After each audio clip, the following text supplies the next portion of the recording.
Dotée d'un capital initial de 500 milliards de francs CFA, la Banque confédérale pour l'investissement et le développement BCID, récemment inaugurée à Bamako au Mali, traduit la volonté d'un Sahel visant à financer son propre destin. En marge de la deuxième session du Collège des chefs d'État de l'AES, le Mali, le Burkina Faso et le Niger ont franchi une étape majeure pour leur autonomie financière. La BCID, conçue comme le bras armé de la souveraineté économique de la Confédération des États du Sahel, affiche une mission claire: mobiliser les ressources nécessaires pour financer les projets structurants de l'Alliance des États du Sahel. Un acquis extrêmement important parce que nous ne pouvons pas faire des plans de développement et tendre la main à d'autres pour venir financer le développement pour nous. Donc c'est pour pouvoir mobiliser nos propres ressources avec un capital de 500 milliards de francs CFA.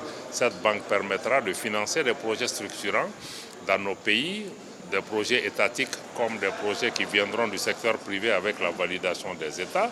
Cette nouvelle institution sous-régionale s'inspire de banques de développement telles que la BOAD ou la BDAC. Elle a pour mission fondamentale de mobiliser annuellement des fonds conséquents afin d'agir comme un levier pour les trois pays. Ces financements serviront à soutenir les projets structurants portés par les secteurs publics et privés des États membres. Et la mise en place aussi d'un prélèvement confédéral qui est un pourcentage de 0,5% sur l'ensemble des importations à destination de nos pays permettra aussi d'avoir une base plus pérenne de financement. Donc nous avons un certain nombre de projets structurants dans le domaine des infrastructures, dans le domaine de l'énergie, dans le domaine de l'agriculture, comme des réformes sur les différents codes des investissements. Donc tout ce travail-là est en place pour renforcer l'intégration économique et commerciale entre nos trois pays.